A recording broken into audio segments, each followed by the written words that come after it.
Hello, welcome to another one of our Sweat Alpha adventures. Another one of our special ones because we are doing something a little unique tonight on stream. And we've done it a handful of times before. This will actually, I think, be lesson number 6 if I'm keeping track. But something a little unique to the stream where we're not flying and we're not actually on the network doing air traffic control, but we are streaming the training process of becoming a approach and departure controller on the VATSIM network. So currently I am with the Washington ARTCC, where I'm an S2 rated controller. For those of you not initiated in the VATSIM hierarchy, that means that I am certified to work delivery, ground, and tower positions within the Washington airspace.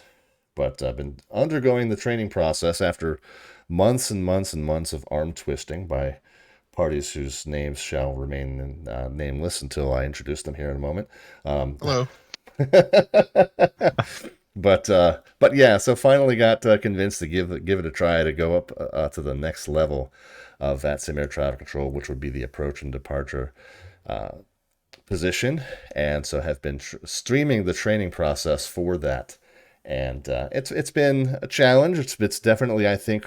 And people disagree over this to some extent. It's subjective, but I think for me personally, it seems like it's the biggest leap forward that you take between levels, is going from the tower level to the approach and departure level. So maybe we'll get our hosts to weigh in on that question here in just a little bit. But yeah, so we've been streaming the training process, which is not something that's normally done on VATSIM, although I did find that there are a couple of others that have done some limited streaming of VATSIM training, which is cool.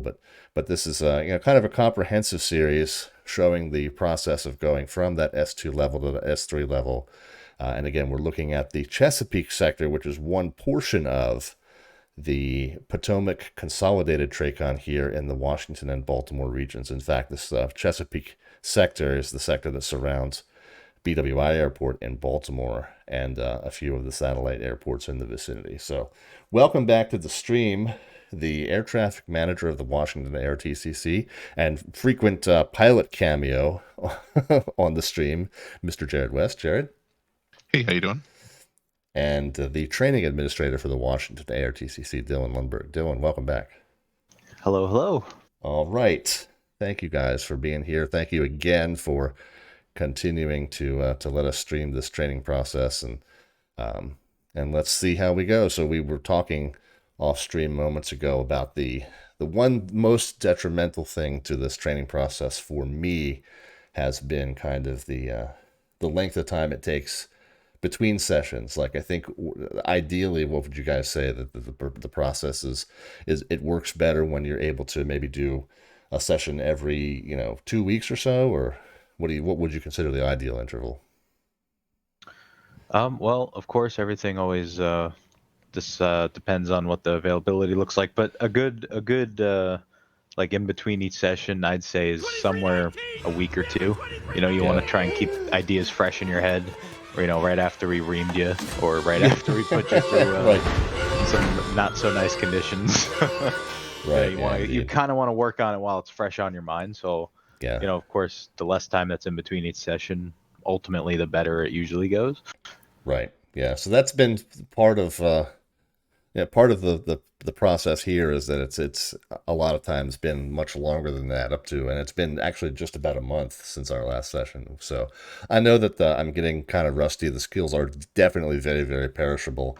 So I think we'll just kind of do our best to muddle through and get kind of back into a rhythm early on, and then hopefully, the kind of mental rehearsing that I have been able to do in watching the previous streams back, and in kind of just mentally and even verbally, and during my commute, verbally practicing, some of the calls, and some of the just mentally going through the sequence of a plane, that's coming into the airspace, and what's the first instruction they get, and what's the next instruction they get, and so forth. It's just hopefully that will, have kept me a little bit fresh, and get into a rhythm early, and try to pick up where we left off to as best as I can. So we'll see how it goes. The other thing I was just commenting on a moment ago was Do you guys agree, or do you have differing opinions as far as like, is this the biggest leap going from S2 to S3, or do you feel like that there's other challenges in the process that are bigger? For ZDC, I think it is the biggest leap. Yeah, it's a huge airspace and it's very complicated, and not only learning the radar position, but then having to learn some pretty complex airspace on top of it. Gotcha. So Definitely. you think that might be different if we were doing S3 training at maybe a Charlie Field or someplace smaller. I've said this to a few people. I think one of the reasons ZDC puts out some pretty well-rounded radar controllers is because each of the different sectors of Potomac have different needs and different ways that you have to work them in order to be successful, and so it gives you a real, well-rounded experience. Where Boston or Baltimore's a little more technical. Dulles, you have the parallel runways, and then Mount Vernon is short bus all the way around. So, Right. it just, I think, once you've kind of got the S3 and you're learning the rest of those airspaces, I think it really provides some good experience. Gotcha. All right, good. Well, I appreciate the insights, guys, um, and I guess I will turn the lesson plan over to you. Although, like I said, we did discuss a little bit coming into the stream what the plan is for tonight. But if you guys want to give our viewers a little bit of an overview of what they are about to see. Now, I will say for those who have not seen this series before, and we have had a couple folks check into the chat already, but just for the folks who have not seen this series before, you'll want to heed that warning, that big yellow warning across the bottom of the screen, which is that this process and the focus it's gonna take from me to stay up on what I'm trying to learn and what I'm trying to do, and the fact that I'm going to be very focused on what my instructors are telling me and the role playing that they're going to do with each of the aircraft in the sector. I'm not really going to be able to pay much attention, if any, well, really zero attention to the stream chat. I know that we'll probably have a good number of the stream regulars kind of popping in to let newer folks know what's going on with the stream and help newer folks figure out what it is that they're watching today. But just do keep in mind that I'm not going to be real interactive at all until maybe as we start to wrap up tonight. But I do appreciate y'all being here. Hope that you enjoy. Hope that you learn something. And God bless. Hope that I learned something. All right, guys. I'll turn the program over to you. All right. So, like we talked about earlier, I think the biggest takeaway that we want to try and make today is to just keep your brain moving, even when things seem to not be going the way you want them to go. Right? It requires brain power to keep moving, to keep your scan going, make sure everybody's doing what you need them to do, not necessarily what they want to do. Right. So I think that's going to be the biggest takeaway from today, is just keeping your brain moving, right? And just going from airplane to airplane through your scan.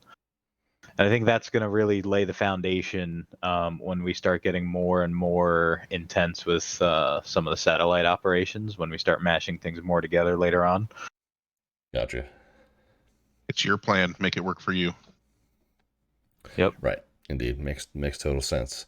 And while that was all going on, I did figure out that we're on the regular Sweatbox server today and not Sweatbox 2 as we have been. So Surprise. Yeah, I was wondering why I saw nothing going on the screen, and now I know. Fair point. But yeah, and remember too, there's nothing wrong with your plan being changed. In fact, it's probably going to happen 99% of the time. Gotcha. And like I said, it's just keeping your brain moving to adjust, make a new plan, or make the plan that you currently have better. Okay. Appreciate that. Good. And then finally, can we do just a real quick overview of the different sectors that you have logged on, and kind of walk me through again? I know that probably should know this stuff by now, but walk me through the different sectors that you have logged on and who covers what and who I should be handing each plane off to. I think for the purpose of this one, I have it split up currently, but I think for the purpose of this, it might be easier to just combine them. That way it can kind of help you focus on the real important stuff that we're trying to take away. Okay. If that's okay with you, of course. Yeah, no, that works for me. Yeah, I bet it does. That works for me. Yeah, well, yeah, and I don't want to kind of belabor that point, but for right now, it's like there's so much new information that kind of narrowing it down and focusing on building one new skill at a time, I think would be really helpful. Well, and we want to get you used to thinking about this, but it's definitely not something that is going to hold you back from an S3 if you don't know exactly what sector is going to go where. Right. Because really, you're only going to see this in an event. And Yeah, really, right. as you go through Shenandoah and Mount Vernon, the whole puzzle is going to kind of come together. But we Right, of can't course. force feed you that puzzle right now, or we'll break your brain. So as has been proven. It just happens. Yeah, so slowly but surely, understood. all of a sudden, you'll be looking at something in Shenandoah, and you'll go, "That's why they do that in Chesapeake." Holy crap! Right. Yeah. And Okay. it's just, you Of have the course light that bulb goes moment. to Muller. Of course that goes to Right. Crane. Yeah. Yeah. Exactly. No, I got you. Yep. All right. Well, I appreciate that. And then the other thing that John has pointed out in previous of these sessions is like you kind of when you do have an event and you do have tons of different sectors staffed, it's like that's part of the event briefing. Is like you sit down and you figure out who hands off to what. So it's not like you have to necessarily know it cold 100% all the time, because it is going to kind of be part of what you go over at the beginning of an event too. So Yeah, for sure. And if I'm being honest, how many times do we play handoff roulette, Jared? Sometimes with everybody. I mean, it has happened. Yeah. Gotcha. Okay, so CC New York. with that in mind, it looks like we've got DC Center on, we got New York, the Kennedy sector of center on, so they're kind of their main sector, which is 2532. We've got Potomac consolidated on 1985, which is pretty much everybody except for Chesapeake at this point, right? And then we've got Philadelphia. So if you got low level traffic going to the northeast, they're going to go to 2565. Yep. Okay.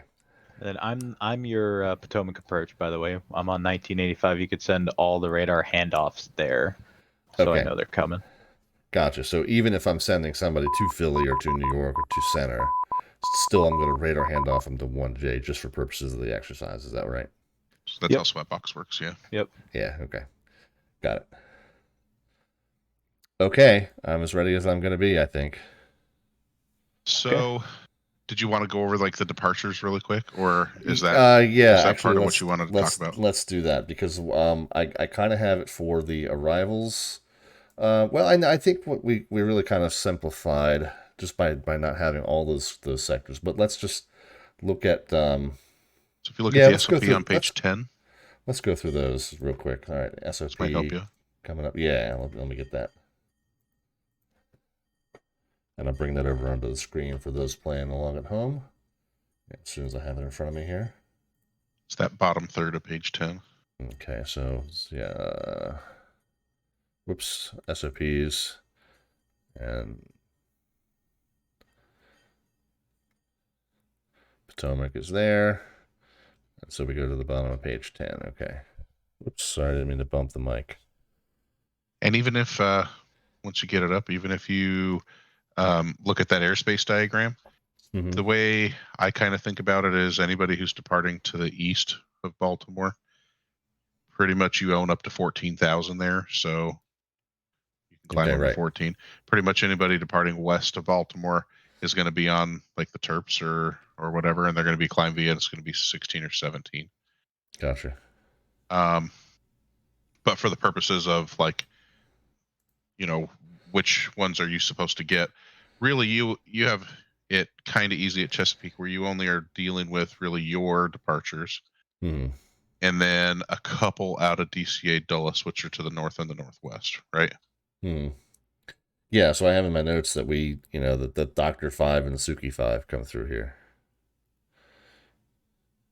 Well, they go above your airspace.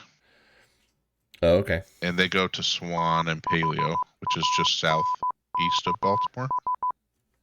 But we, most of the time, are going to climb them above your airspace and hand them off to center as Mount Vernon. Oh, okay. Gotcha. Well, which is the one that comes out of Dulles and goes just like straight northbound, like up over Frederick, and then ends up near Hagerstown? So those gates are Jerry's and McRae. You have the P40 turned on? I do, yeah. The P-40 is, do you know what that is? Yeah, it's Camp David. Yep. Jerry's is right in the middle of it. Oh, okay. And McRae is just off to the east of it, I think, or to the west of it, I think. Over So near you're going to Hagerstown. talk to those from Dulles and from DCA because they have to climb up through your 11 to 17. If you scroll up just a little bit and look at that airspace chart again, they have to climb through that 11 to 17 Oh, okay. shelf, Right here. and you see where P-40 is on that chart. Yeah, So zoom in a little bit too. Yep. And so those are the ones that really you're going to talk to from the other airports. Okay, gotcha. I think that makes sense. So you don't have to deal with a lot going east. And then north of that, that's New York Center airspace at that point. So north of Jerry's is actually Washington Center. Still Iris. Okay. Yeah, it's just if they were any farther east, they would be talking to New York pretty much. Okay, gotcha. I'm just going to pull the chart up in Sky Vector and just kind of get a sense of what that looks like.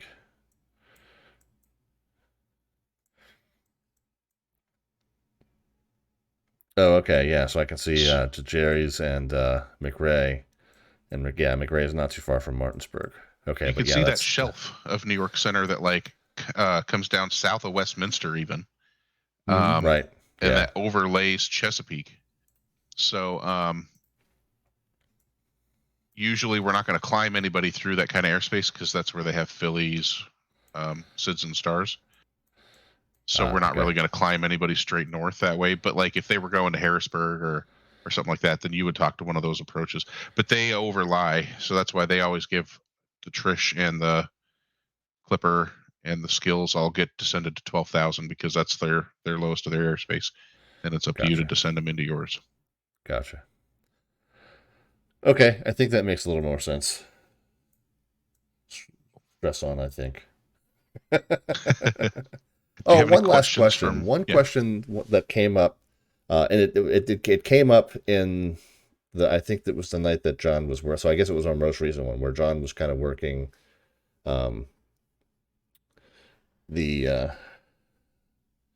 working the arrivals for us. And let me just, because one thing that we talked about was the airspace kind of over here to the east and over the bay. And I noted that there is this restricted airspace that's near Aberdeen Proving Ground and Edgewood Arsenal that does go, like it is active, and it's active up to like pretty high. Like I feel like it's either 18,000 or some of it was like, ceiling unlimited. And do we kind of just ignore that as VATSIM controllers, or do we try to route planes around that, or what's our usual thought process with it? Dylan? When it comes to that specific one, we don't do anything with it, really. Don't really worry about it. Okay. Usually just treat them as cold. Yeah. Okay. Unless now, of course, recently there's actually been an uptick in people actually knowing what they're doing, entering MOAs and wanting to do practice stuff in there, and right. Okay. We've had to bust open the book and blow off the dust in that section for a few minutes. Yeah. I think these two specifically, because it's it's munitions testing that goes on over there. I feel like they're active pretty high up, pretty much around the clock. So I guess my general rule will be to try to avoid them when I can, but just for now and during the learning process, if I happen to have to vector somebody through there just because I need the space, I'm not going to worry too much about it. Yeah, it's a good plan. Okay. All right, I think that covers it. Okay. I see I've got one dude already over here. Yep, so here's the weather brief you got. We're landing 33 left, departing 28 at Baltimore. Okay. And then, let me look at 2988, 190 at 4. Okay. So we're in west flow, you said? Yep, west. Okay. And then any satellite guys will call up usually within a perch request, so. Okay. But I can't turn them on, but you have Martin State Tower and Baltimore Tower on below you. So okay. Contact the tower is fine. If you don't remember Right. the frequency off the top of your head, it's okay. Well, Baltimore's 19.4. I don't. Martin's 21. Shoot, I don't remember. Yep, me neither. Yeah, it's Doubt it's 21.9, but it's gonna be one of those close ones. it's like weird because it's like something real close to the 6.5 or something. real close to the 21.3. There it is. So yeah, ground's on 21.7 or 6.5 or something like that, and tower's 21.3. Anyway, okay. Ready as I'll ever be. Same here. It's okay. Jared, you good? I'm ready. Alrighty. Oh, and the very first guy is going to DMW, of course.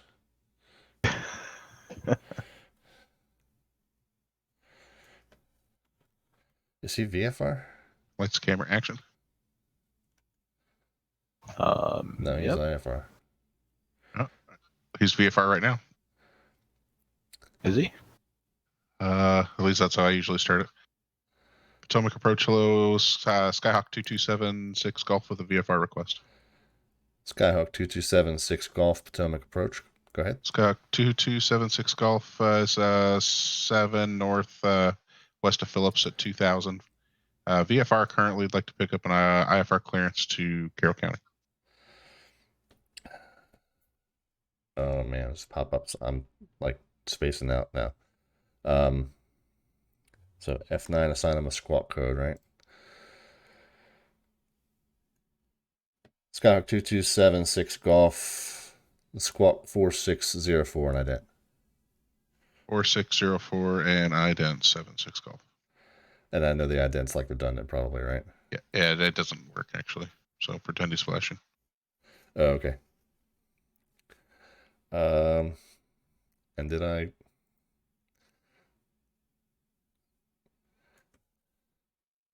is he I can't tell if he's like did I pick up his track?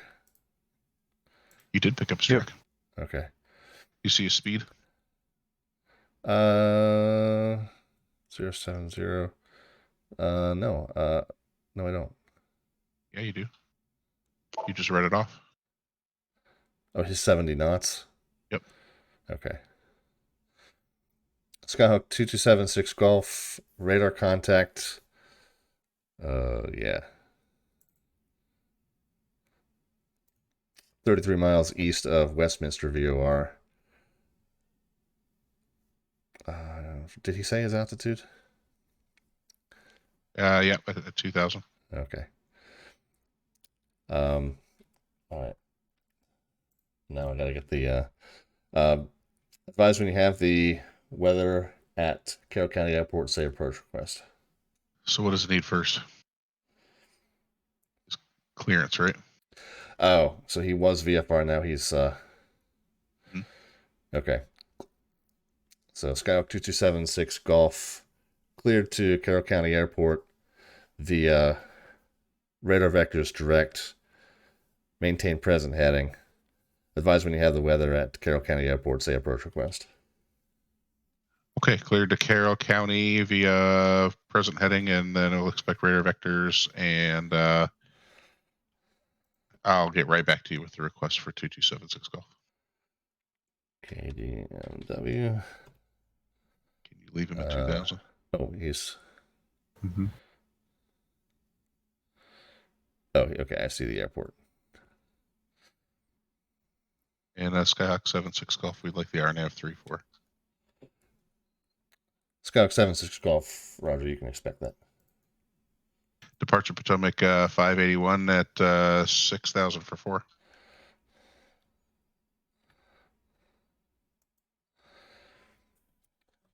Potomac 581, Potomac departure, radar contact.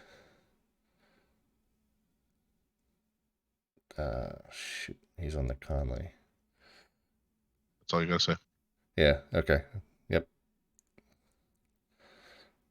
Did I pick up his track also? Yeah, there we go. Yep. All right. Carroll County, KDMW.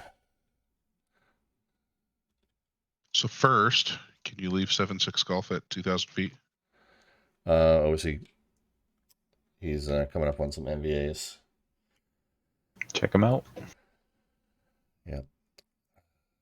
So, diagrams.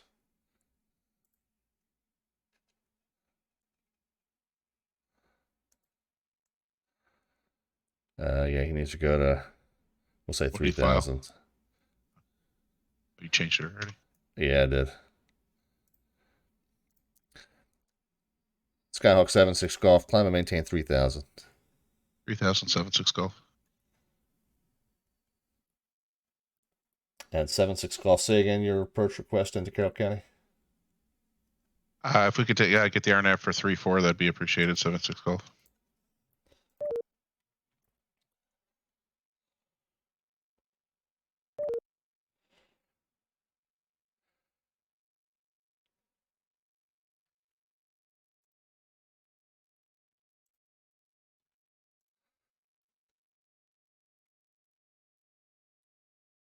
Potomac approach, low envoy 4418, 15,000 for billet at 1,000. Envoy 4418, Potomac approach, descend via the Deal 3 arrival, Washington landing south, Washington altimeter, or Baltimore altimeter 2988. Send via the Deal landing south, envoy 4418.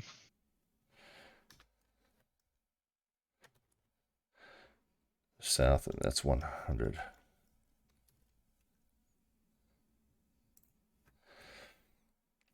All right, 7 Golf.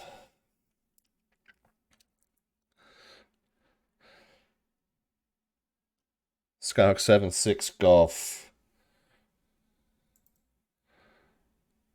Fly heading 280, proceed direct Faust to enable. Heading 280 and directly to Faust to enable 7-6 Golf.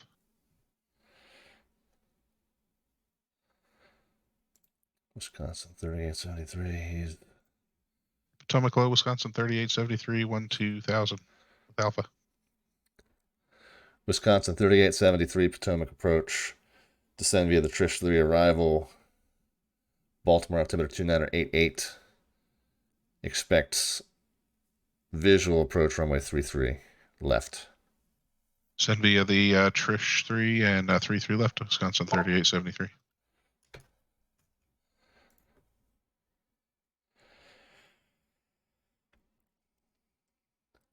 All right, I hate that one, Dylan, but I like it today.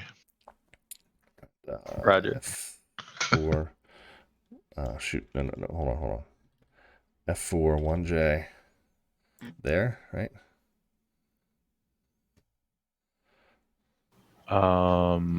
Nope. I didn't get it yet. F4, 1J. Click. Potomac departure, good evening, Southwest 1002, 1,800, climbing 4,000. He's on the. He's just direct daily, of course. And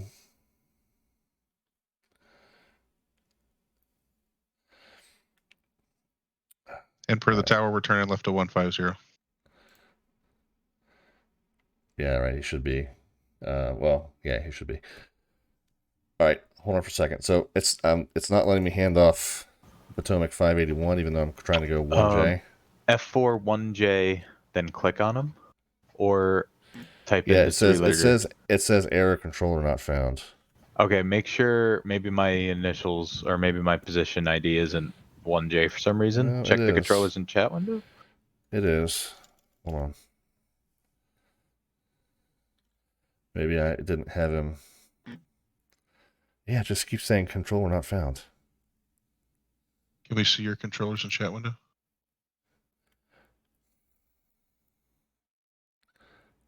A little delay.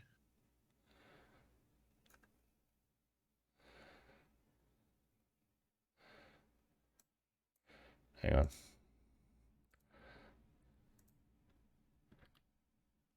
Does the order matter? F4, 1J, and then click on him? Yep.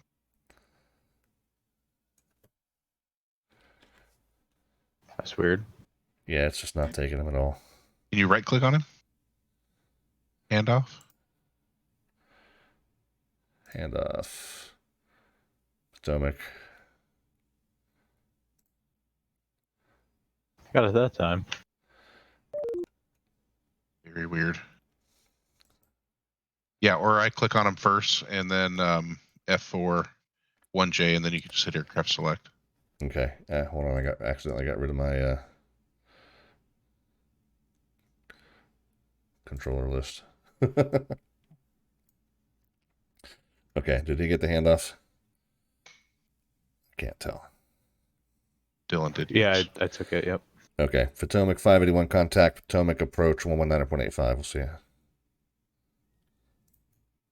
Whoops. 1985. And then I just accidentally picked it up again. Yeah.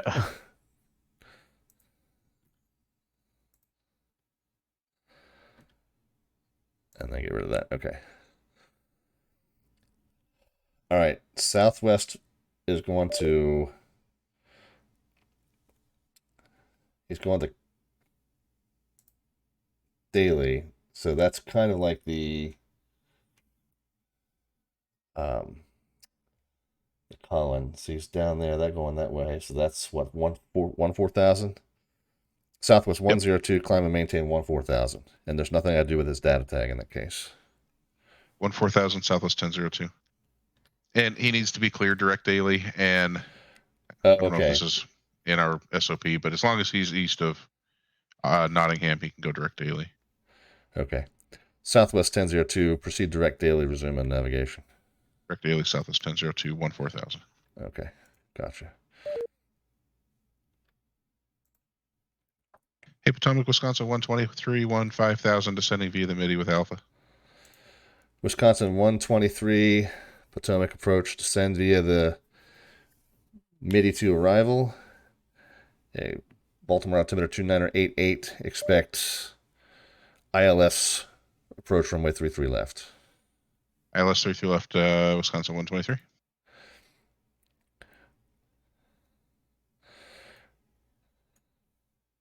All right, so that's right click.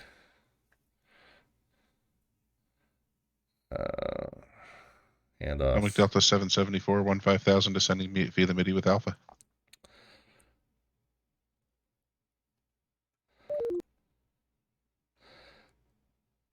Last aircraft call, say again, call sign. Delta 774, sir. Delta 774, Potomac approach, descend via the MIDI to arrival. Baltimore altimeter 2988, expect ILS runway 33 left approach. ILS 33 left, descend via the MIDI, Delta 774. Envoy 4418, contact Potomac approach 119.85. Good day.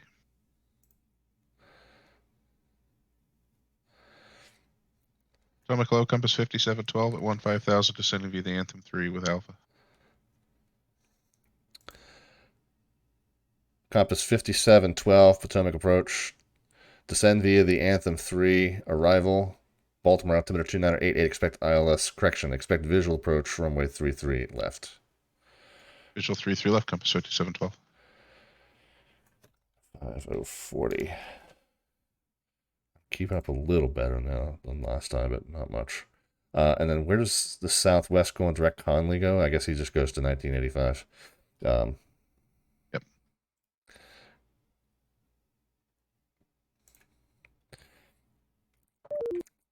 Southwest 1002, contact Potomac approach, Potomac departure 119.85.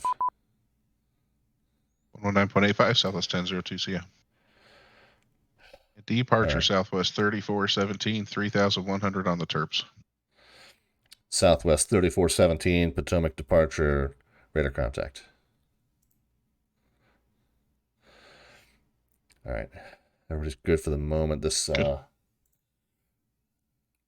6 Golf, he needs his approach clearance. Cessna 76 Golf, confirmed direct Faust. Yep, we're direct Faust now, 76 Golf. Cessna 76 Golf at Faust, cleared RNAV, GPS runway 34 approach. What altitude do you want them to maintain? Oh, yeah, sorry. Cross Faust at or above 2,600, cleared RNAV, runway 34 approach. Okay, cross foul status above 2600, cleared RNF 3-4 approach, 7-6 golf. I should probably have him report something so I can remember to give him his landing clearance, but I'll come back to him.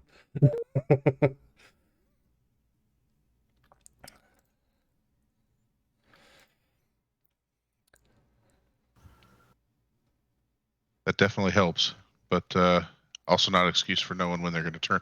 Because yeah, on this one, right, he's going to turn north when he turns final, so you Yeah, also have that to look for. Yeah, exactly. Potomac Southwest 478, 9000, descending via the Raven 6 with Alpha. Southwest 478 Potomac approach. Expect ILS, correction, expect visual runway 33 left approach. Baltimore altimeter 2988. 3 left Southwest 478. All right.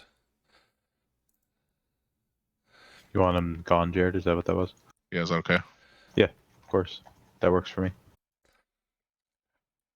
Southwest 478, descend and maintain 3000, fly heading 050. Can you do that? Oh, he's not in my airspace yet. Yep. So Raven, RAVNN, is like the fix right at your airspace. Yeah. Yep. Yeah, as soon as he crosses that makes sense. So you can give him, you can get ahead now and give him a at Raven or depart Raven instruction. That's true. Right? There you go. Although he's already, like, if you've... Yeah, at Raven. Okay, so I can give him at Raven, fly heading 360. Now, let's just... Yep, and that phraseology is depart. Mm-hmm. Okay, depart heading, depart Raven heading, blah, blah, blah. Okay, got it.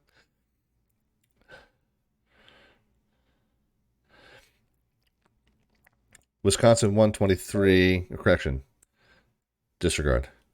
Delta 774, reduce speed 210 knots. 210 knots, Delta 774. Wisconsin 123, reduce speed 210 knots. 210 knots, Wisconsin 123.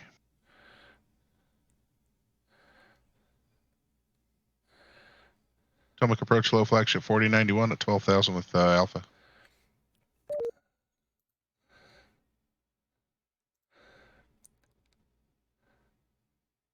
Flagship 4091, Potomac approach. Descend and maintain 9,000, Baltimore altimeter 2988. 9,000 now, flagship 4091. And then 090. Jared, you're handing those to the wrong people. Oh, my bad. Yeah, it'd be two Romeo too. Dang it. That's okay, because I took that one. Potomac approach low, King Air 452 Romeo at 8,000. 452 Romeo.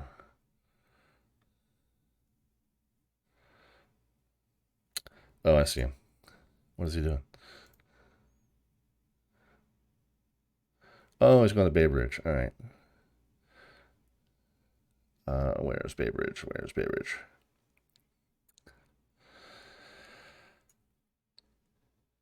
And he's at 8,000. King Air 452 Romeo, Potomac approach. Good evening. Baltimore altimeter 2988. Advise when you have the weather at Bay Bridge Airport, say approach request. Yeah, we have the weather. We'd like the RNF 29 for 2 Romeo. 2 Romeo, Roger, you can expect that. Thank you. So right, departure, Brickyard 4469, 10,000. 4469. All right, we're just gonna have to wait because I need to do something with these arrivals into runway 33. What's that called? Jetna? Shoot. I forgot I don't have it up. It is Jetna. Wisconsin 123 at cross Jetna at, well, hold on. Yeah, he's already crossing Jetna at 4. Oh, Jans. Yep. Wisconsin 123 at Jans, cleared ILS runway 33 left approach. Jans cleared ILS 33 left, Wisconsin 123.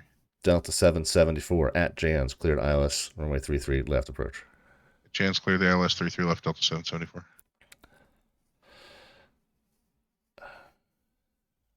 Um,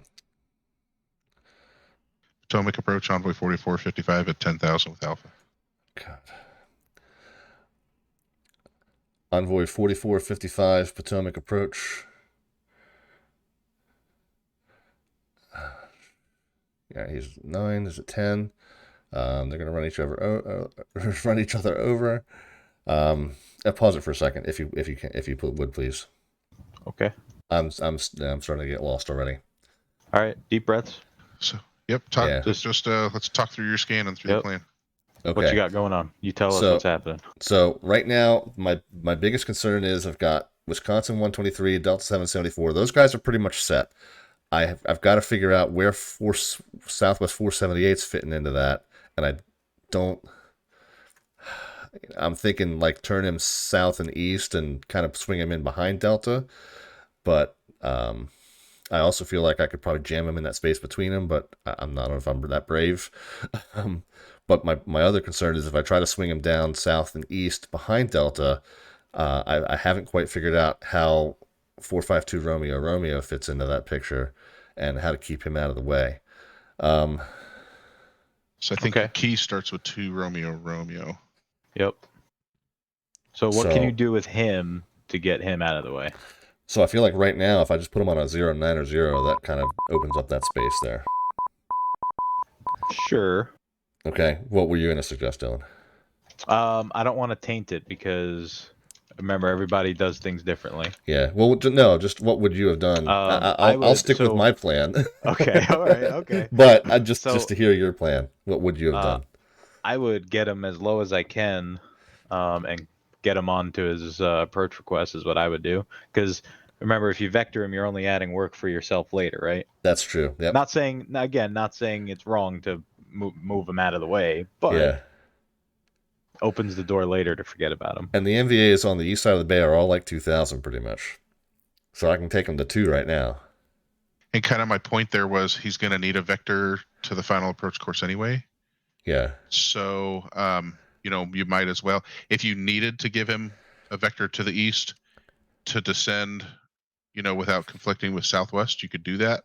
Mm-hmm. If you were going to do that southeast turn, which a lot of people choose that option, and it works pretty well.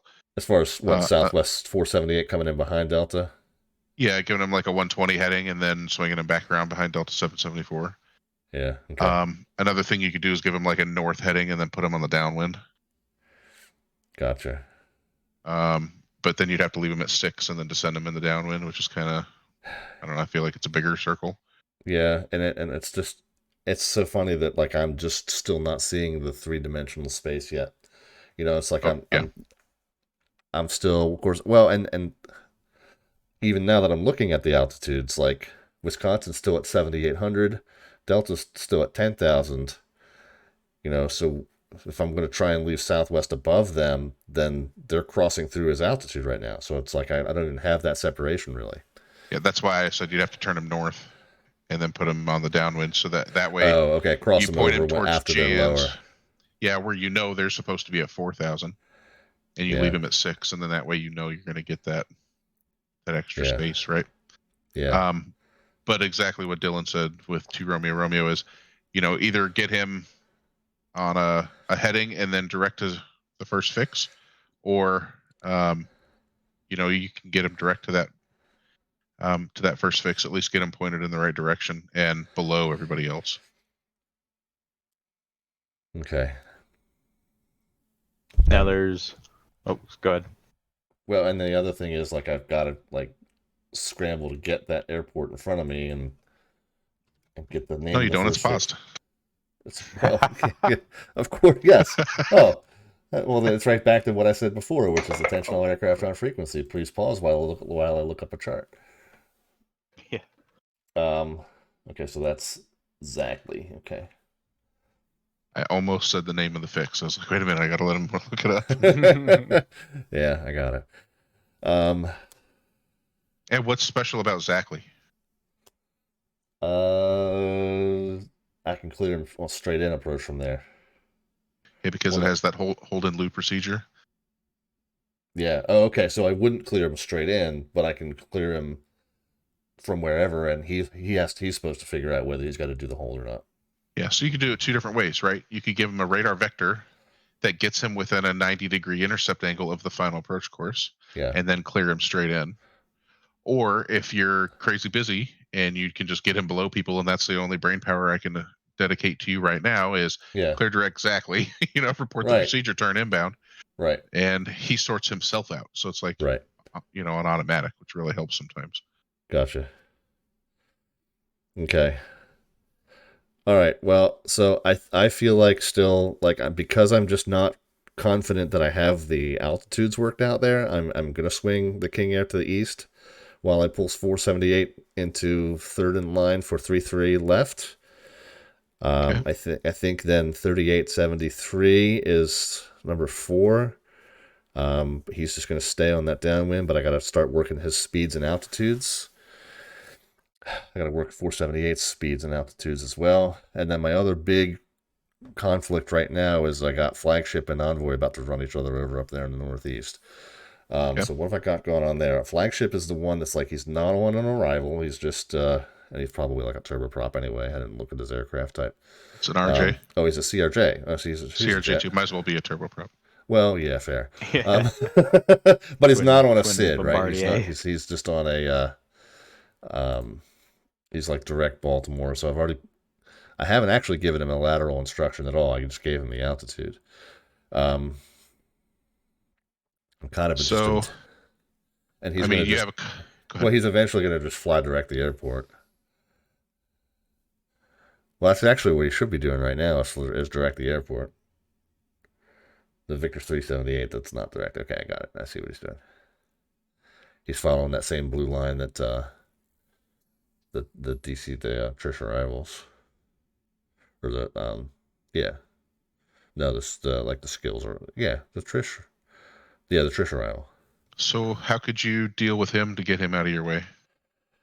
Well, I gave him 9. Okay, and he's already at 9.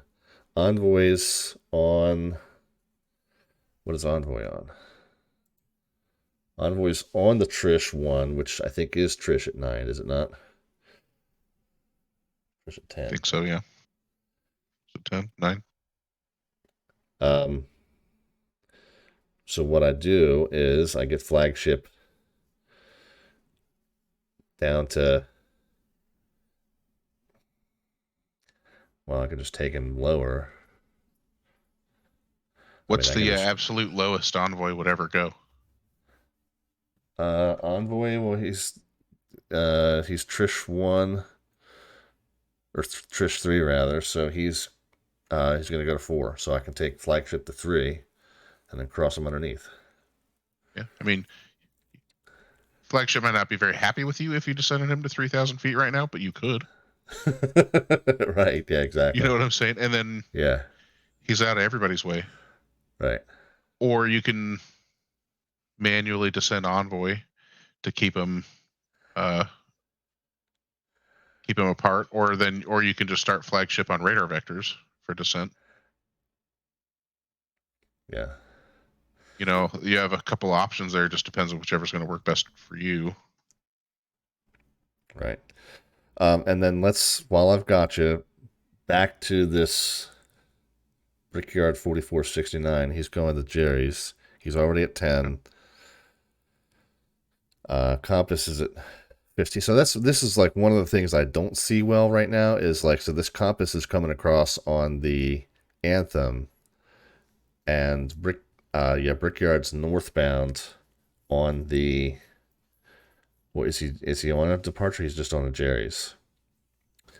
He's going direct to Jerry's. So I don't really know, like by looking at him, compass is at 15 descending to 4, Brickyard's at 10 climbing to 18. I don't really know that they're not going to conflict, right? So compass on that arrival, this is not something you should know because I think it's more of an experience thing, but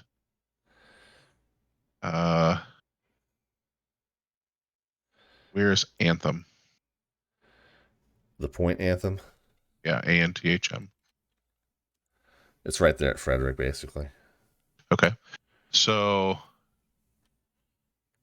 according to the arrival, they need to be below 12 and descending for rocket at 11, which is only 6 miles east of Anthem. Okay, so Anthem they're at 12, and Brickyard's already at 10, so they really should be fine. I think what thing, Go ahead. the big thing to remember though too is Brickyard. I know you said he's at 10 climbing to 180. Not the case there. You have to issue him something. He called you. He's level at 10. You have to issue him something else. Oh, okay, good point. Yep. And so he should get 16 there, I think, right? Is that 16 or 17? Hold on. So when they're on that side, Jerry's gets 16. Yeah. And so, even if you didn't know that Anthem was there and he's going to be descending to that, and have that worked out yet, you can give him that climb to 17, but he should be in that scan that we're talking about, where every 30 to 60 seconds you're touching base on every single one of your single one of your data tags, and you have that in your mind for next time. Like, okay, is he going to conflict with Compass? Nope, they're safe now. Great, and I can move on. You know what I'm saying? And at that point, he'd be clear of conflict, so I'd probably start the handoff. You know what I mean? Speaking of starting the handoff, I just saw that there's the Southwest that I haven't handed off. Which was going to be my next point. I just noticed him sitting there. Hey, now, how long has he been parked there? When did you spawn him in? Slew mode. Yeah. Okay. So he's departing to Atlanta, and so he's already at 14, but there's still lots of airspace that belongs to Potomac there, so he should go to Mount Vernon at this point. Right. Yep. Okay. All right, so let's make that our next thing here. Then, not to get ahead, but there is one more thing. Okay. That you should think about. You touched base on him at the beginning of this conversation. And then completely forgot about him. And then, I don't know, forgot about him. I just want to make sure you remember. Let's do a quick scan and kind of look and see who may need something. Okay, so 7-6 Golf doesn't need his landing clearance yet. I'm sorry, when I say landing clearance, handoff to Unicom. Okay, good. Very good. Okay, good. We're on the same page there. Yeah. So he doesn't need that yet because he still hasn't gotten to his initial approach fix. But he will get that handoff to Unicom. Was that what you were? Yeah, that was what you were plugging for. Okay. Yep. Yeah, I think everybody else we talked about, but yeah, no, he's going to get that. No traffic observed between you and the airport. Report.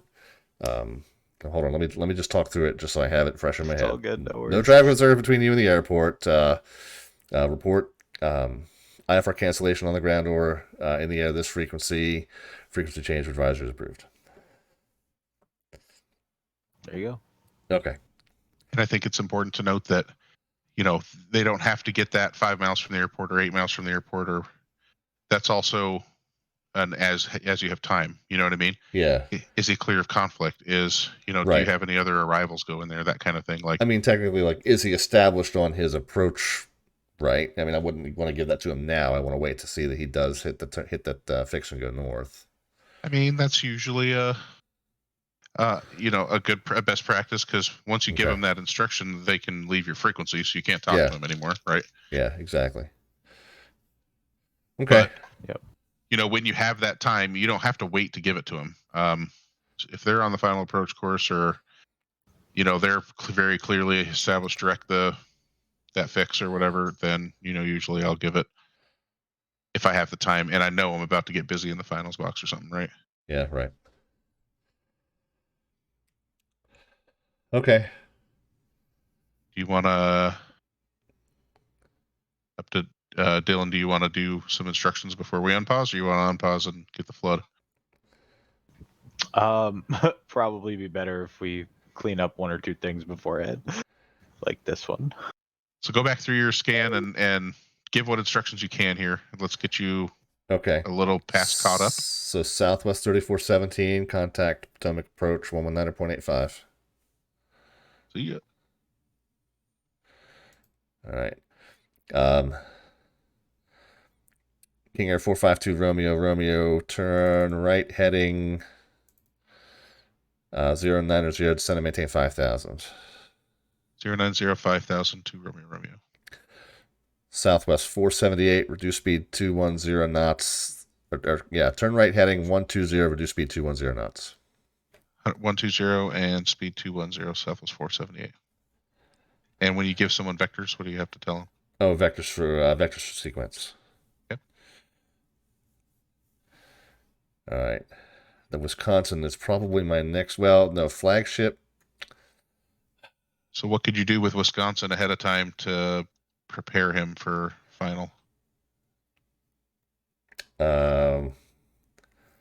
Wisconsin 3873, descend and maintain. Well, actually, hold on. Can I bang him in? I could bang him in first. Yeah. Descend and maintain 2,000. Reduce speed 210 knots. 2,000 and then 210 knots. Wisconsin 3873, and I might even go 210 or less. Okay, yeah, 210 because we're gonna pretty much bang him straight onto that. That 3-3 left visual. Okay. All right. What else do you need to do?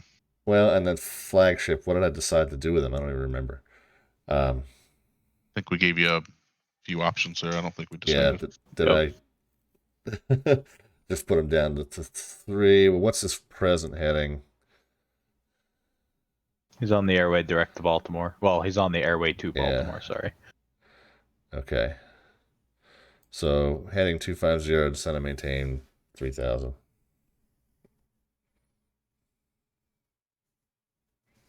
Okay, 250, 3,000. Oh, and did I give Southwest 478 anything? Yep. You gave him 120 and 210 knots. That's right, I did. Okay. Okay. All right, you think everybody and Envoy is descending via the arrival, right? 4455. Yeah, he should be. Although I don't think I put it in his data tag here. I don't think you gave him the descent either yet. Oh, okay. Descend via the Tristry. Gotcha. All right, hold on. F5 040. So Envoy 4455, descend via the Tristry arrival. Expect Baltimore altimeter 2988. Expect visual approach runway 33 left. Okay, Trish 33 left, Envoy 4455. Caught up? I think so. And then Brickyard 4469, climb and maintain 16,000. 16,000, Brickyard 4469.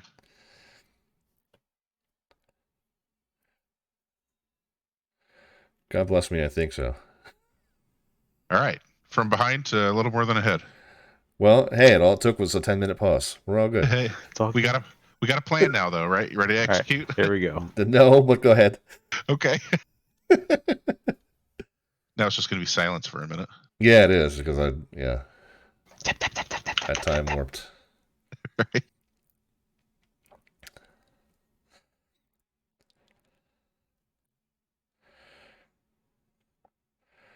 All right, so I'm watching right now. Wisconsin. Okay, he got that. He needs kind of a base turn here, though. Wisconsin 3873, turn right heading 250. Heading 250, Wisconsin 3873. And what did I take him down to? I think I took him down to 2. Yep.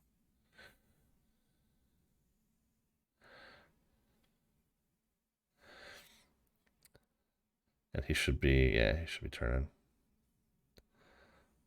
He is. Okay, good.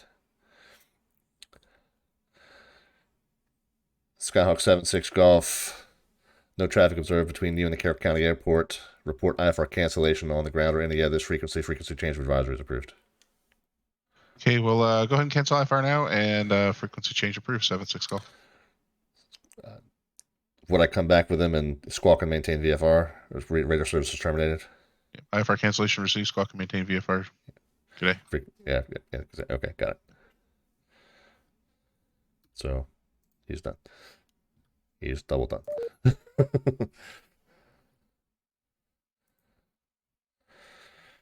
Hey, Potomac Southwest 1140, 9,000 descending via the Raven 6 with Alpha.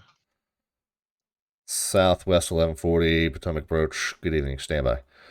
Wisconsin 3873. Fields here 2 to 3 o'clock, 7 miles, report in sight. In sight, Wisconsin 3873. Wisconsin 3873 clear, visual approach runway 33 left. Clear for the visual 33 left, Wisconsin 3873.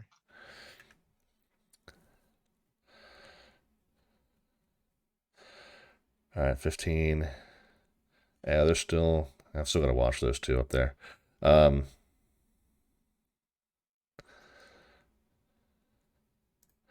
Southwest 1140. Baltimore altimeter 2988. Expect visual approach runway 33 left. Visual 33 left, Southwest 1140.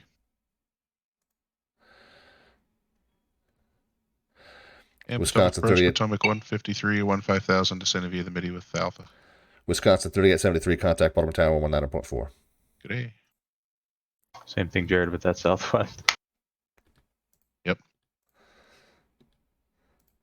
My dumb self took it. Really? There we are. God.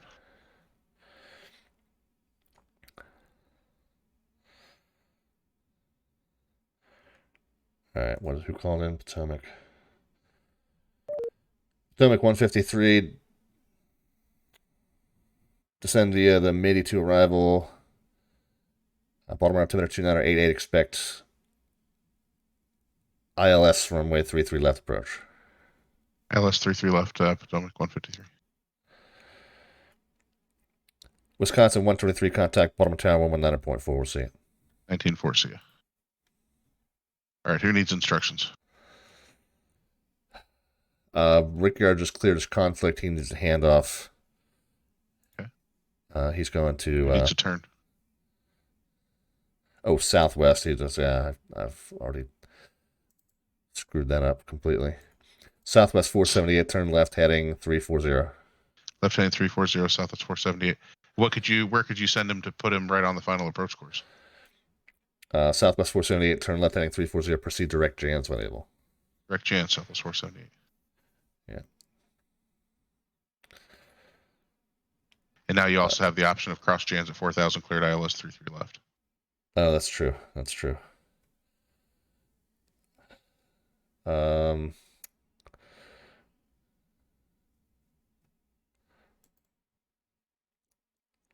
Potomac approach, Southwest 706, 2000.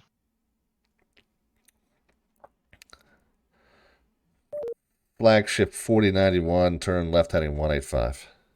185, flagship 4091.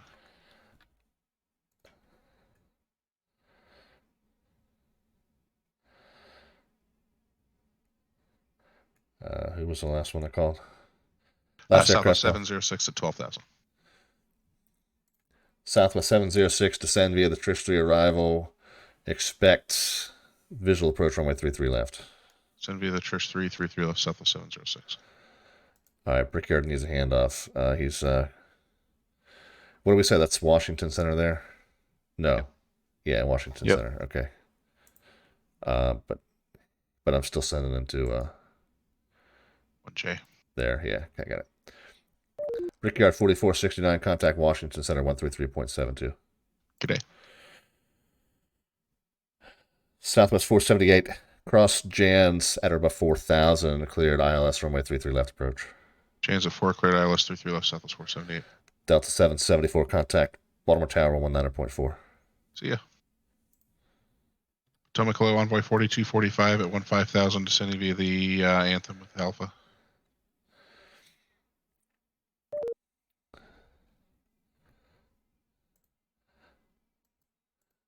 Envoy 4245, descend via the Anthem 3 arrival. Expect visual approach runway 33 left. Visual approach 33 left, descend via the Anthem, Envoy 4245.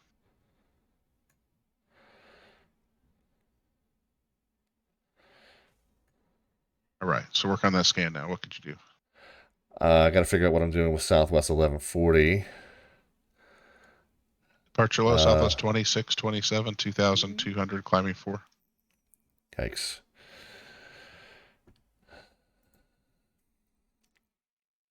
He's one. Okay. Southwest 26, 27, climb and maintain 14,000.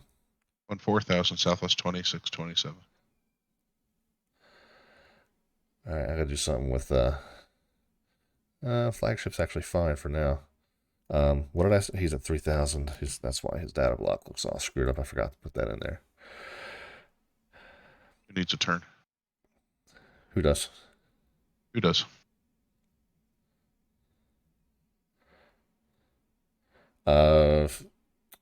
King Air 452 Romeo, Romeo, turn left heading 340. 340 452 Romeo. Yeah, you see why we told you not to? Well, not to. Yeah. No. Be careful with. Yes, no, yes. You knew exactly the trap I was about to fall into, and I was like, I'm going to fall into it anyway. We both had to crawl back out of that one ourselves. Yep, that's all right. That's all right. Oh shoot, let's see. Southwest 1140, turn right heading 090, descend and maintain descend and maintain. Yeah, 4,000. 090 4,000 Southwest 1140. And if you're going to put them through the localizer, you always want to tell them vectors. Okay, yeah. Right? Gotcha. Sorry. 478. No, that's a little thing. Yeah, gotcha. Stop saying sorry, you're training. Just keep going. I know. Southwest 478. Did I give him his? Yeah, he got the Chains approach clear ILS. Yeah. Okay. Potomac Southwest 2007 at 15,000 for Ruane at 11. Southwest 2007 Potomac approach, cross Ruane at 1,000, speed 250 knots, Baltimore altimeter 2988, expect visual approach runway 33 left. Ruane at 11 and 250 and 33 left Southwest 2007.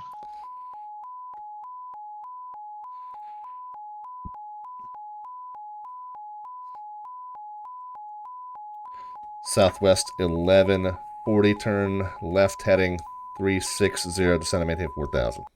360 4,000 Southwest 1140.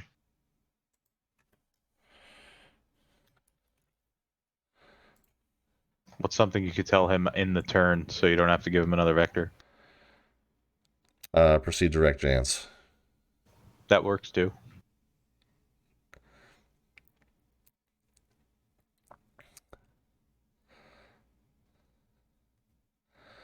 Who else needs a turn?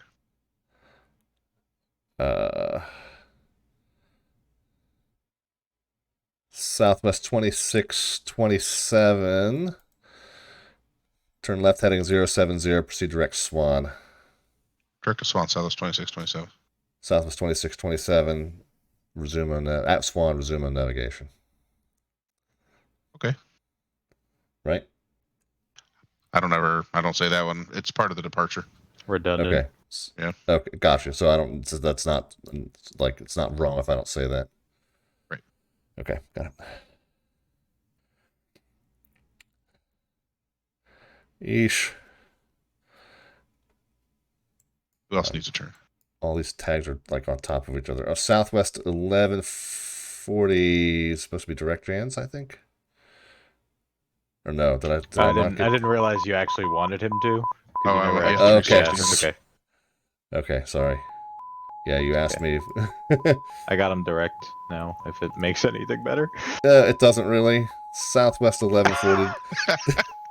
Oh God. Prepare for impact. All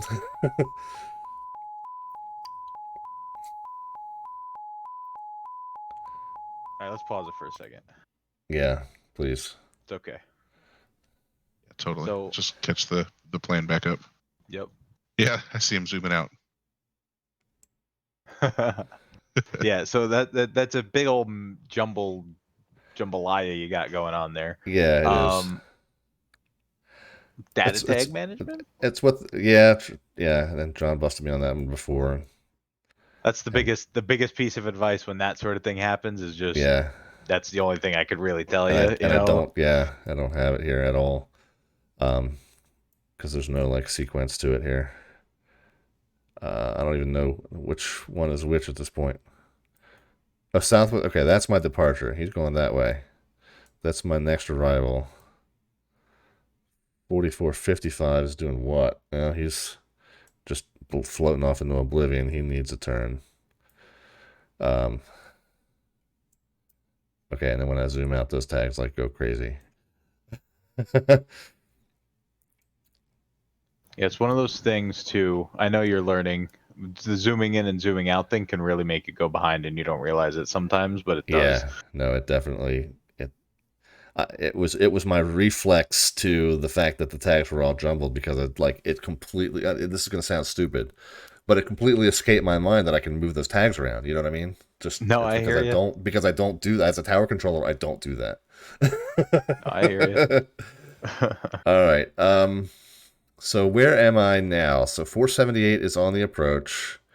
2627. Is he really at 330 knots? Wait a minute. Oh, he's a departure. I'm looking at the wrong freaking tag still. Okay. Yep, it's tough when they're all right there. Yeah. So 1140 is that second southwest. He's still doing 260 though, because I forgot his speed management. So he needs and he's direct Jans at 4. And I think I gave him. Did I give him the clearance for the approach? So I can't remember, and I don't think I. You did not. Yeah. So Or at the very least, I didn't actually tell him to do well, it. no, that's fine because I don't think I gave him that clearance. So the ones that are. And he's not really going to make chance anyway, is he? I mean, No, Southwest no, he's 1140, not. you No, think? he's not. No, he's not. If we're talking about real Southwest pilots, probably. He's you know. Yeah, but no, and he's a beam Jans like right now, so he won't make that. So would you recommend I pull him out of the sequence and do another try at it, or do you think this is salvageable if I give him a descent towards splat, or? Well, alluding to what Dylan was trying to say earlier, you definitely have a Hail Mary available. And I would try that, and if it doesn't work, then maybe hey, let's pull him out and do vectors resequence. Okay, I just don't remember the altitude at splat though. I gotta get that in front of me. Which that's not what I was talking about. Oh, okay. What were you talking about, Dylan? You want to explain it? Well, now put him I'm 2-8. Now you're lost too. Oh shit. Okay. Yeah. Why can't he follow the other Southwest? Oh, yep, that's what I was getting at. Got it, yeah. Worst case scenario, you could try to point out the airport. Cleared visual approach if you left. Let him sort himself out. And then he'll land and file feedback. That approach controller really screwed me over. I mean, it is what it is. You're talking to the king of the slam dunk. But right, at that point, we're asking, how good are your piloting skills, sir? Yeah, and they don't like that, Right. Right. They're not going to like that either way. I think we've talked about it before. It's up to the pilot to say unable. If it's something he's not comfortable with, then he should be saying, hey, I don't want to do that. Yeah. And worst case scenario, he goes around and you do it again. I mean. Yeah. Okay. But he's at 4,000. He's not far from that other Southwest. And if you could just point him at him and get a traffic point out in there. Okay. I know that's a lot of words, but it is in my mind, the easiest solution. Probably. And yeah, and then okay. Go ahead. So the thing that I think I was actually referring to, Jared, was we went two different ways. we did, and that's okay because it brings up a good point. And I think you're referring to originally when I said when he turned him to 360. What else could you tell him to do? I was referring to throwing him on the localizer. Oh, okay. So fly heading 360, intercept the runway 33 left localizer. That way, now it's up to him. He's going to intercept the localizer now, and at least he's on the final approach course, right? You just have to manage his speed and tell him to point out the airport and or clear him for the ILS, of course. Gotcha. The cool thing about having him intercept the localizer before you give him like the approach clearance too is now he's going to stay at 4,000, so you can get him on the final approach course and then decide, hey, is this approach going to work in my sequence? And if not, then hey, you can turn him out. Yep. And you don't have to give him the whole cancel approach clearance spiel because you never gave it to him. Never gave him the approach in the first place. No, it was just a tour of the beautiful Annapolis Harbor. Yeah. Well, what's airplane with the guy with the electric plug? Just kidding. Yeah, Johnny unplugging those runway lights. Yeah, exactly. All right, so where do we stand? What am I doing here? What else do you got to do? So let's do the Well, rest of your hand. flagship needs a turn onto the downwind heading, so he needs to turn onto 150. He's probably good with his speed and altitude, but he does need that downwind turn like now. Okay. Is he? Well, actually, what did I give him? Did I give him 3-3 left? I probably should give him 3-3 right. I don't even know what I gave him. Flagship CRJ. I probably would put him on 3-3 left. Yeah. Okay. All right. Okay. I mean, it's basically a challenger. Yeah. Yeah. I know, right? I probably could have at this point. If I gave him 3-3 left at this point, if I switch him, I'm just pissing him off. So what else needs to happen? What else needs to happen? Well, I've been worried about this guy you've had on vectors for a long time. Okay. So Envoy needs some instruction. Flagship needs some instruction. But this Romeo who's trying to get to this poor guy who's trying to get to Bay Bridge Airport, he needs to get headed up that way. He's clear of any other conflicts at this point. I'll give you a hint with him. Yep. He's in a perfect spot for something right now for you. Just frickin' bang him straight to the initial approach fix. Right? Yeah. No, I got it. I had to get him away out of those other aircraft first. Now that I've done that, I just forgot about him. He's just over there cruising. No, listen, I get it. Yeah, listen, the amount of times I've given somebody on the center heading 280 for 300 miles. Like, yeah. Oh. Right. Yeah, And, exactly. You gave him the 340 heading, which, kind of turned him towards Bay Bridge a little bit. But, like, if they're one of the, Slant Golf, Slant Lima, they're direct. Oh, you know what? You know what's... See, I'm pointing him... So, all right, here's like an issue.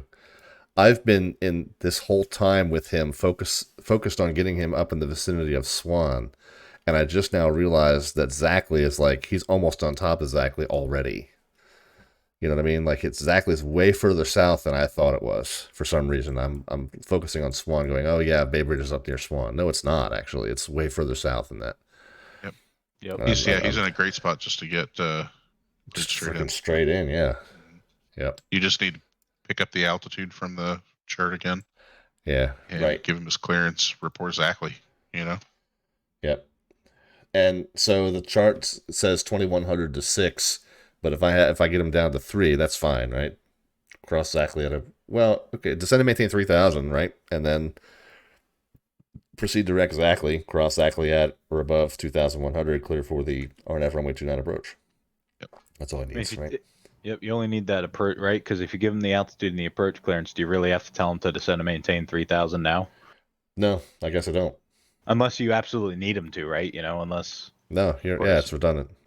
He's already going to get cross out or above, and he's at 8 now. That's my only concern. Is like I'm desperate to get him down, but if I get him down to 3 or if I get him down to 21, it's the same thing, right? Right. Yeah. Okay. I got you. I understand. All right. Let's see this perfect sequence shaping up. Oh here. Lord. All right. No pressure. It's not going to be a perfect sequence because I still have that tangled rat's nest down there on 3-3 left. But anyway. But I think you could work it out. Easy fixes. You got it. Yep. Okay. Don't overthink it. You overthink it, you mess up. Here we go. All right. Are you gonna let me give a couple instructions? Go. You've already unpaused it. There you go. Southwest 1140, company traffic, 12 o'clock, 5 miles northwestbound, 3,200 report in sight. Insight Southwest 1140. Southwest 1140. Follow that traffic. Cleared visual approach runway 33 left.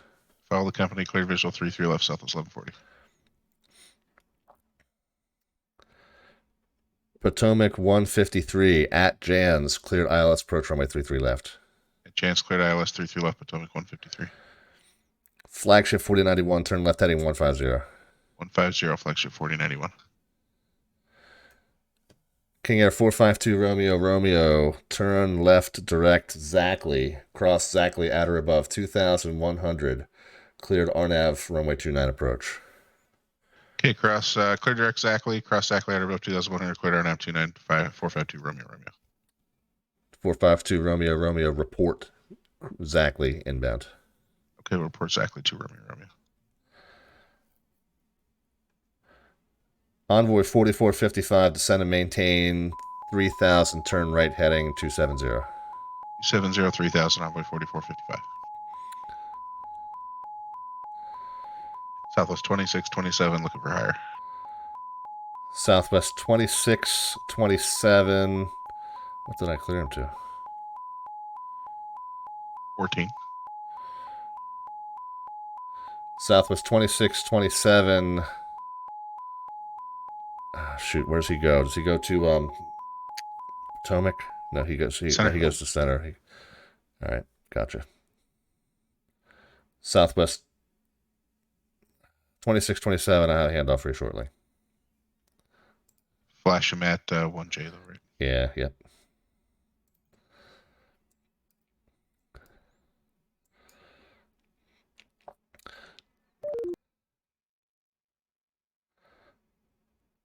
What did I give 4455? 270. Envoy 4455. Turn right, direct Jans. Direct Jans, Envoy 4455.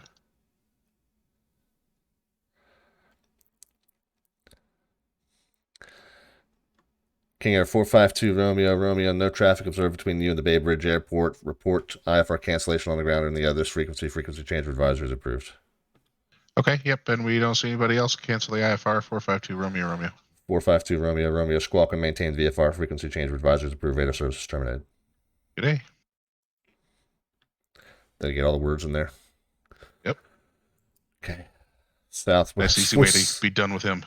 Yeah, Southwest 478 got a late hand off the tower. So contact Baltimore Tower 119.1. We'll see you. Yeah, The tower's yelling at you right now. You just can't hear it yet. So if you turn 11. flagship 4091, like a 280 heading right now, point him at the airport, you could put him in that hole. Oh, yeah? 290 now, yeah. Probably. I got But you see what I'm saying? You have like 7.5 miles between Potomac and Envoy. I do. So you don't want to extend your finals box out. You look to put some of those people in those holes. In fact, if you put Compass at 2 and slowed them to 180 and slowed Envoy to 180, you could put Compass in that hole too. Yeah. See what I'm saying? Yeah, and I understand the lesson is to be as aggressive as possible with the spacing. I'm just not there yet. I'm just still catching up. No, but your point is absolutely well taken. I'm not blowing you off. No, for real. Southwest 1140, contact Baltimore Tower 119.4. So yeah. So turn flagship then. He's 3 miles from Envoy. Point him right at Envoy. Yeah, flagship 4091, turn right heading 270. 70 flagship 4091.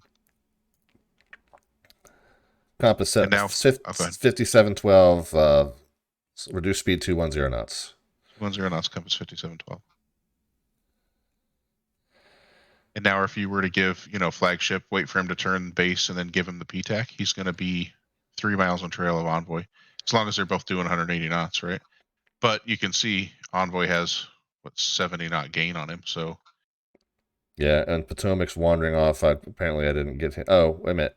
I screwed him up. Yeah, it's okay. It's okay. I'll just drop him.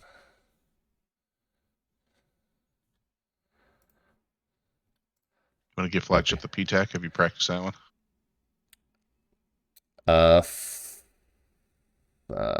Flagship 4091, turn right heading 330. No, flagship 4091, 5 miles from Jans, turn right heading 330. Maintain 3000 until established on the on the localizer. Cleared ILS runway 33 left approach.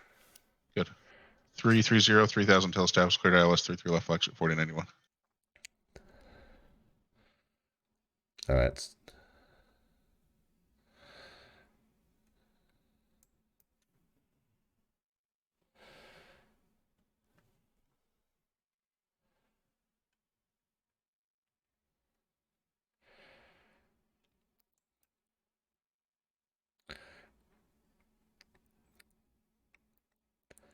Compass 5712, descend and maintain 3000, turn right heading 270.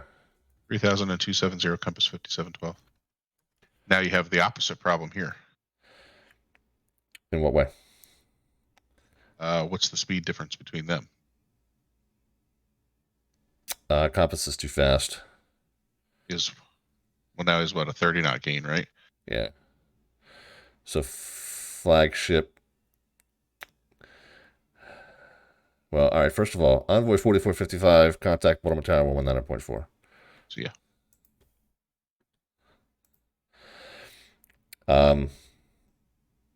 So I really don't want to recommend. Okay, so compass 5712, reduce speed 170 knots.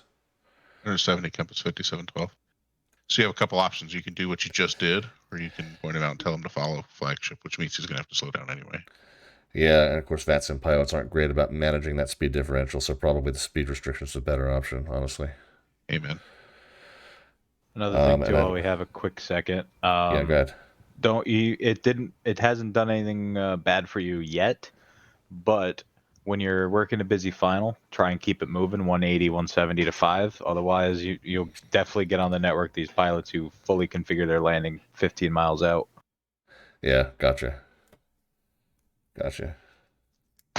And they're flying 135 knots, yeah. Yeah, understood. And then there are other ones who do 270 knots in their 777 trying to land the river visual, so yeah. You get all kind.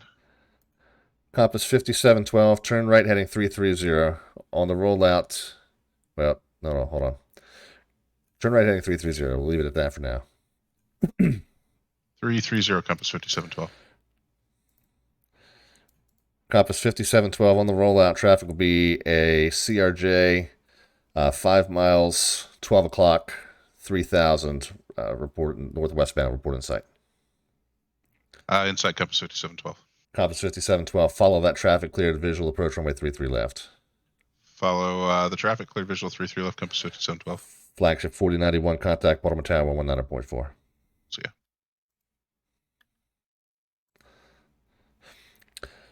Southwest 706, descend and maintain 3000, turn right heading 270. 3000 and 270, Southwest 706.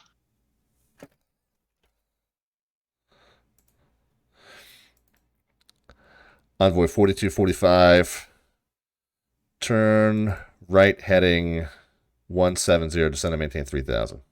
170, 3000, Envoy 4245. That's a perfect time to use vectors. Yeah, he's got all that space. There's no need to make him follow that line. Southwest 2007, turn right heading 160, descend and maintain 4000. 160 down to 4000, Southwest 2007.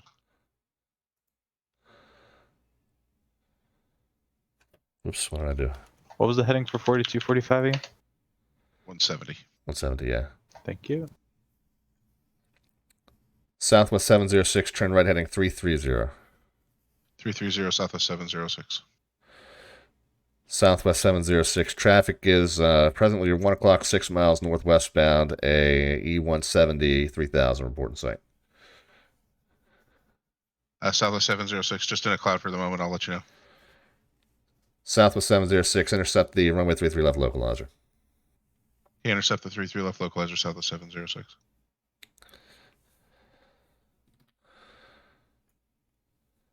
And we see the traffic. Southwest 706, follow that traffic, cleared visual, approach runway 33 left. Follow him, clear visual 33 left, Southwest 706. Compass 5712, contact Potomac Tower 119.4. Okay. Good, and you see how Southwest is, 5 miles behind compass? Yep.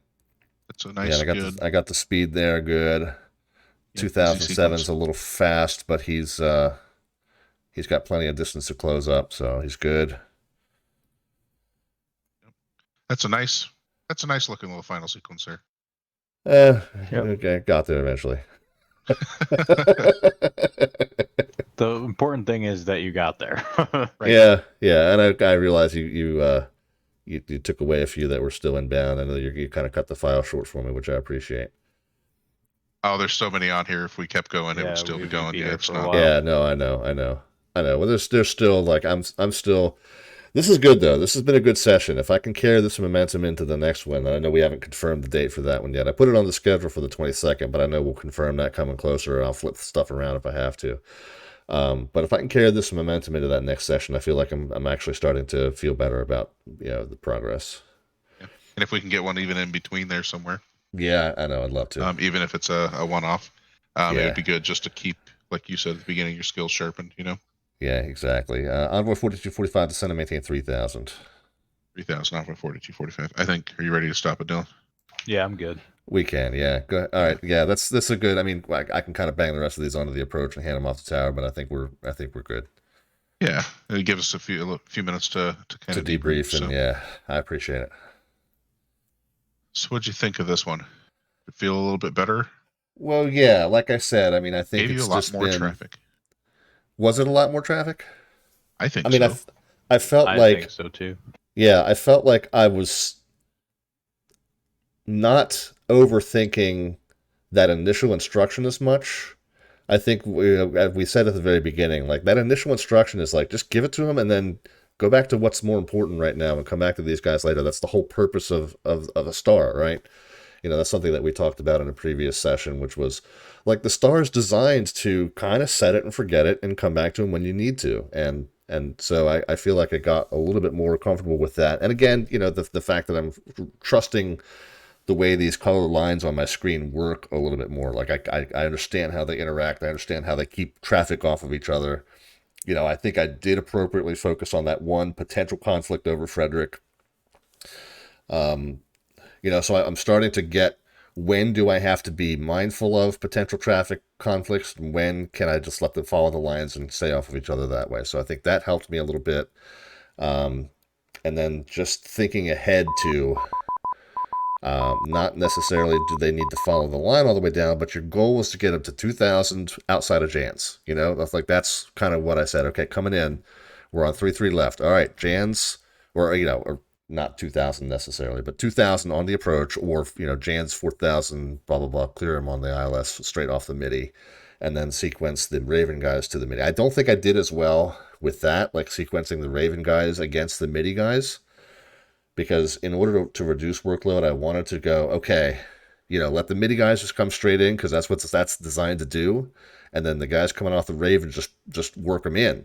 And I don't think I did as good a job of seeing those guys out further and recognizing conflicts in advance and mitigating them before they became issues. So that's why a couple of those guys coming off the Raven, they just call me out because I'm like, I didn't look ahead and work. I didn't have a plan for them until it was too late. Well, the Raven is tough because you don't have any space. Yeah. In your finals box. And the one time I was trying to be proactive, you're like, well, wait a minute, he's not in your airspace yet. And I'm like, oh. Yep, that one's a double-edged sword there. Yeah, exactly. You don't have to talk to him long, but man, you got to make it count. Yeah. So it's almost like maybe reevaluate that strategy a little bit. Yep. I think the one you were talking about going north to Jerry's there. Mm-hmm. Another kind of solution we didn't really talk about was you have other airspace out there. So like maybe you could have given the departure guy that you wanted to climb, point him right at, the guy on the Anthem. And then that way, by the time he gets where that guy is, that he's going to be way farther down the line. So turn left 30 degrees or whatever, just to make sure he crosses behind or whatever. And then, left 30 degrees for traffic, right? Vectors for traffic. Right. And then turn right, climb and maintain 16,000.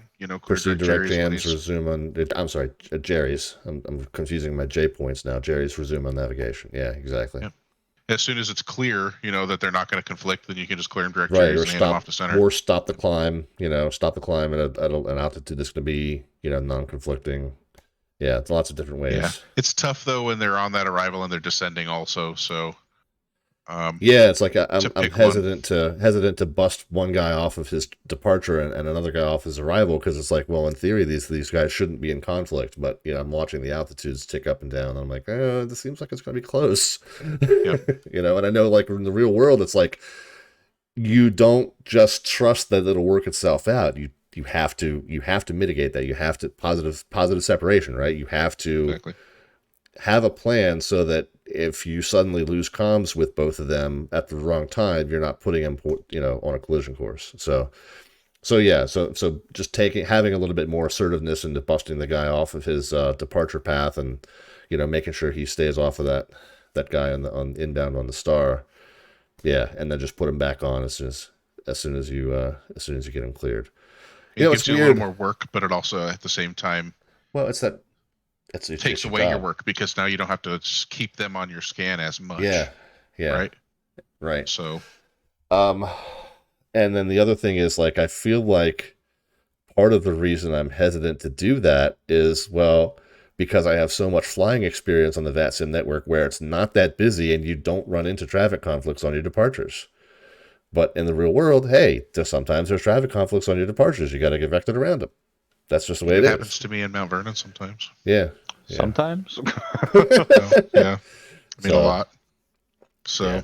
Yeah, I got you. So, all right. So that's good it's good food for thought on that particular instance, because, I really was looking at that going, like, am I supposed to be taking the reins on that one? Or is this one where it's like the departure and the arrival work themselves out, because that's what they were designed to do. And it's like in this instance, like, there isn't, I don't think he was on a SID, was he? He was like direct Jerry's. Yeah.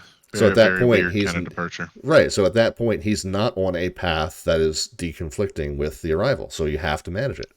Yep. So, and that's what the point is, it's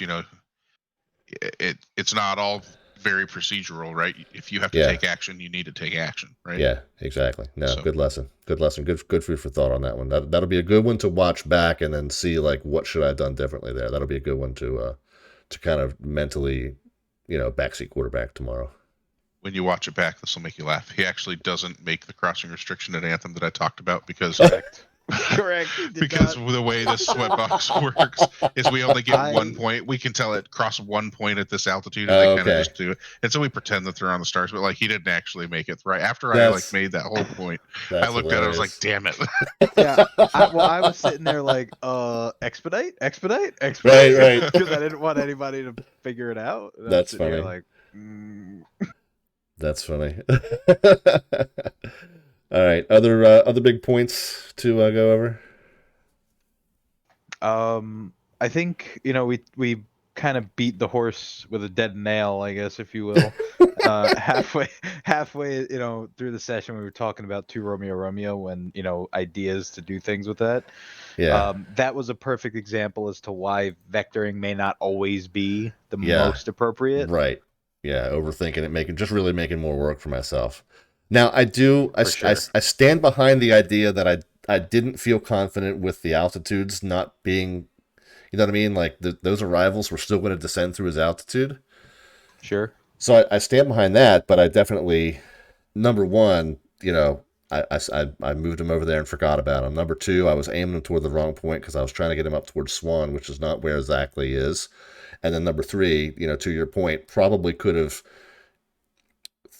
thought more three-dimensionally about that space and crossed him underneath once I was sure that I was putting him somewhere that wasn't in conflict with the arrival. You know what I mean? Like, I'm still thinking of this as a two-dimensional chess game. And so just getting a little bit better about understanding where the vertical tolerances are in those arrivals will help me. So again, that's another one that I can watch back tomorrow and go, okay, so at this point in the arrival, they've got 3,000 feet of vertical clearance there. I can shoot them through. So fair. Yeah. Okay. Good. What else? So I had just a couple little things. Go ahead. The very, very, very first plane, he called in at 2,000 and he was at your MVA, right? Mm-hmm. If I'd have let him go a little farther east, the MVA would have been 3,000. And if he'd have called you for an IFR clearance there, can you give him? No. What is the? Well, I know that you can't, right? I know that you can't do anything until he's, at a vectorable altitude. Do you give him the climb? Do you give him the climb first? I mean, report, maintain VFR, report. I don't know. Talk me through that because I'm not sure. So you can either ask them, to climb VFR, above 3,600 and then give them their clearance, or you can actually, there's some phraseology in the 7110. You'll have to look it up to get it exact, but it's something to the effect of, November 123, Mike Golf. Are you able to, maintain your own terrain at obstruction clearance until Okay, I've reaching heard that before. 4,000 Yeah. feet? And if they say yes, then they say, okay, cleared to wherever, and they give them the clearance and climb and maintain. Gotcha. But it just basically says, hey, we're not able to give you terrain and obstruction clearance yet. Yeah, right. Indeed. So just a little thing there, and don't make sure that you're not clearing them and then flying them below the MVA or giving them turns or anything below the MVA. Right. Okay. Yeah. Understood. Yeah, and so that we talked about, because you're a rat bastard for this, by the way. I'm going to call you out on this. We talked about IFR departures from the ground. We talked about IFR arrivals to non-towered fields. We didn't really talk about IFR pop-ups out of midair. So. To be fair, it's the same as tower, right? Well, I know, and I've done it enough as a pilot that it shouldn't have been that big of a stumble for me, but it did. It was. I was smiling at myself because I'm like, oh, you rat bastard, you did that to do me on purpose. Because now you're having to provide the IFR service too, not just give them the clearance. Right, exactly. No, but I was laughing at you for that, and again, I don't think it was unfair. It was certainly within my scope of knowledge, but it was just funny. It was like the one thing that I didn't mentally prepare for, and it was the first thing out of the gate. That's what it was. Whoops. At least I didn't do it while you were getting butt kicked.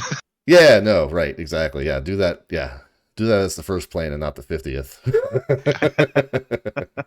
Do you have another point there, Dylan? No, my other point was mainly, and Jared kind of touched on it when we were talking about flagship, but something that also could have worked with 2 Romeo Romeo was just dropping him, and I know we talked about the altitude clearance and you kind of learning that flow and whatnot. Just remember, though, without even looking at the charts, I think you could safely say that the MIDI is not going to drop him down to 1,700 feet. Yeah, no, you're right. Exactly, and that's so like part of that. Right. So if you're ever in a bind when it comes to, okay, I don't necessarily have time to look at the chart. I don't necessarily have time to do the math. Right. I mean, as a controller, sometimes common sense is also an answer. Yeah, but he's at 8. Get him to 2, and then and then he's out of the way, and then just you can bang him direct and not worry about it because he's not going to conflict with anybody at 2,000 feet. So right, or even 3, it's a fair point. Because he's got to be at 2,100 for the approach over there. Sure. But yeah, no, that makes total sense, and it's it's funny how much of this training, guys, really to put a fine point on it. It's funny how much of this training is all about teaching me what not to overthink. For sure. No, and that's a big thing, and that kind of goes back to the intro discussion about S3 being that big leap. I mean, it is, and there's a lot of radar stuff to learn, but there's also a lot of tricks you can learn. And what certain specific tactics can work in a specific situation. Right. That seems like, oh crap, I have to do X, Y, Z, A, B, F. When you only have to do, I don't know, C. Right. Yeah. Right. Or just instead of X, Y, Z, A, B, F, it's just, well, X and Y are redundant. Just do Z and F, and all the rest of it's, all the rest of those letters that you named off are implied by the clearance that you just gave him. So, yeah, so that's a trap that I've been falling into every time, and it's almost it's the same thing. And Jared, you've drawn this parallel before, and I'm going to circle back to it because it's really one of the more insightful ones. It's the same thing as when you're doing VFR pattern entries at the tower level. Don't over control them. You can give him, just join the downwind, cleared to land. He's the rest of it's he can do on his own. Yeah. Yep. So pilots fly in circles around airports lots of times. Yeah, learning how to do that traffic. And you don't have to call every single turn. And it's the same thing here. It's follow that traffic, clear the visual. You're done with him. hand them the tower. Yep. You know, so yeah, just really kind of overthinking all the steps involved is just still a big stumbling block, and will be, you know, something that I'll be watching for when I watch the spec, along with the other things that I've already mentioned. But yeah, but no, Jared, you've really, it's amazing how much of this stuff, and it's like we say this from the outset, and I'm going to draw another parallel with ground control. Whereas, you know, when you're giving two planes taxi instructions that intersect and then follow, it's like you can't just give them both that and expect that they'll work it out. You have to tell which one's supposed to go first, which one's supposed to follow. And it's Right. it's that positive, you know, that positive separation. Well, the same thing applies at the tower level. The same thing applies at the approach level. But there's also that parallel of don't over control. Turn him, follow him. He's done. Clear him. So, Yep. And the yeah, all same these- parallel with ground is, even on ground, you're sequencing. yeah, Now you're just sequencing and they can't stop. yeah, right, exactly. You know, So- at least on ground they can pause. Yeah, right, exactly. Fair point. Yeah, but no, it really is. It's the same concepts applied at the next level up, and Right. so that does it really does kind of make a lot of sense when we start talking about it in those terms. But again, I had two it's- really little small things too that are going to also Sure. tie back to ground training. So go for it. I talk a lot about reducing the amount of phraseology, right? Yep. And these both kind of tie in. So if they call in with the METAR, you don't have to give they call in with the ATIS, you don't have to give them the No, don't have to give them the altimeter. Yeah, altimeter, right? Same thing if they call in descending via the anthem, you don't have to tell them to descend via the anthem. yeah, I know. I caught myself on that like 3 or 4 times, and then I kept like kicking myself. I was doing the whole digital engineer desk pound every time I did it, but I just it's like he already said he was descending via. Stop it. Yep. Yeah, it's just extra frequency time. Yeah. There are some, right? The ones that come from New York that, you know, Yeah, there's and 12,000 and you have to give the descend via. So that's something that maybe would be good homework is, Yeah, is I figure gotta out go which figure ones out are which which. ones. Yes. Yeah. Perfect. Yeah. Um, I was just gonna say that. Nope. That's because good. that'll help you out there a little bit. I remember there was one of those, and so like it almost got me to the point where I was like, oh crap, I don't remember which one it is, and now they're all going to get to hear descend via again. But yeah, you're right. That I should go back, brush up on that, and remember which one that is, so I don't have to keep giving that redundant phraseology over and over again. But besides that, you know, I didn't really have any other like, Good. you know, crazy notes. I think we really did see towards the end there, I think you kind of had the light bulb moment and it was starting to flow a little bit, and you were starting to pick it up. So I just want you to build on that next time. Yeah, I appreciate that. I also realized that there were times that I was giving a descent instruction that I didn't update the data tag right away, and then I kind of realized later that, oh, he's reading like 4,000 feet below assigned altitude. Oh yeah, that's right. I did give him such and such. Now you And- see why we try to teach you to do that early. Well, yeah, but at the same time, the aha moment for me today, which you're probably not going to want to hear, was that, hey, it's not the most critical thing. Sometimes you can just get the instruction out there, come back to that later. Absolutely. But anyway, yeah, so I had a few really good, I don't want to keep using the phrase aha moments or light bulb moments, but a few good kind of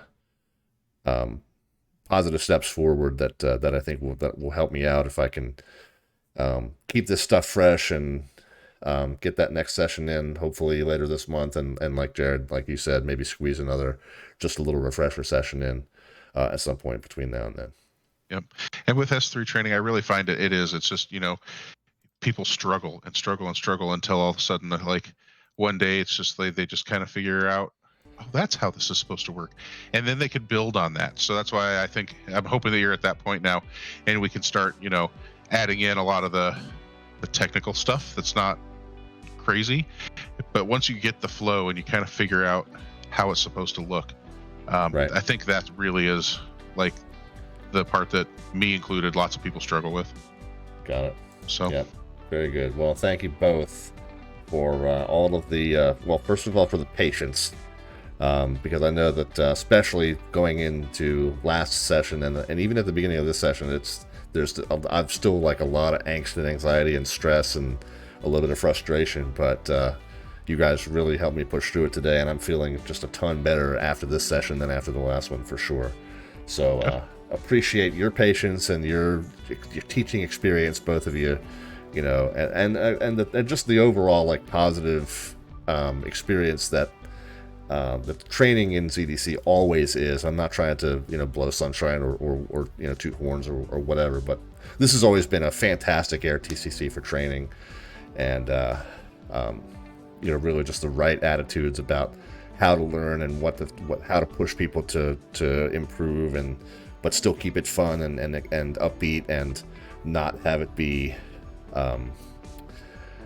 you guys know how to point out weaknesses without making someone feel embarrassed about them, which is it's doubly important because we're doing this on a live stream with everyone watching.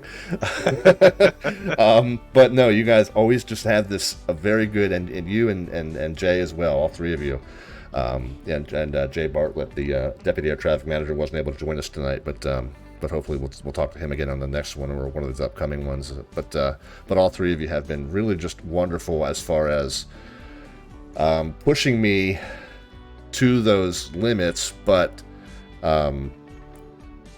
just being what's the word? Always finding that silver lining and pointing me in the right direction towards this is the progress that we have seen, but being fair about the things that you're seeing that I do need work on, and I think there's a good culture here in our ARTCC about keeping training as a positive, fun learning experience. So kudos to you guys for that, and that's a culture that's been part of the organization for a long time. Yeah. Thank you. Yep. All right. Well, I'm going to go ahead and start the wrap up. I think the timing has been good. The last couple of them have run a little bit long, but this one's the timing has been really perfect. So once again, and guys, if you want to stick around for the wrap up, and we'll say a few more words just privately off stream. But really, again, thanks, Jared West, the air traffic manager of the Washington ARTCC, Dylan Lundberg, the training administrator of the Washington ARTCC. You guys are phenomenal. Really enjoy the experience. Really enjoy being part of the team. Thanks again. As I've said multiple times, but thanks again, really honestly, to all of you for allowing us to come to a point of being able to put this on the live stream, because I know that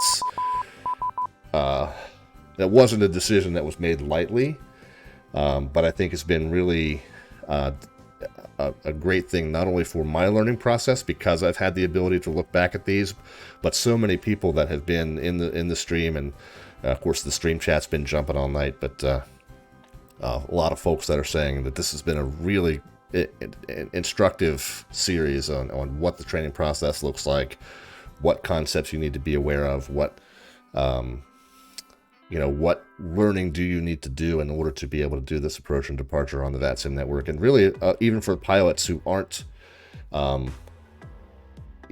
who aren't planning on doing approach control or even VATSIM air traffic control, just to see what goes into the controller side of the scope and everything that they do have to be on top of. It's helping pilots understand why controllers do things a certain way, or why controllers aren't always able to answer them right away, or why there's silence on the channel but there's still like a lot going on. So it's been really instructive I think from a lot of different angles, and I truly have my hat off to you guys for allowing us to do this.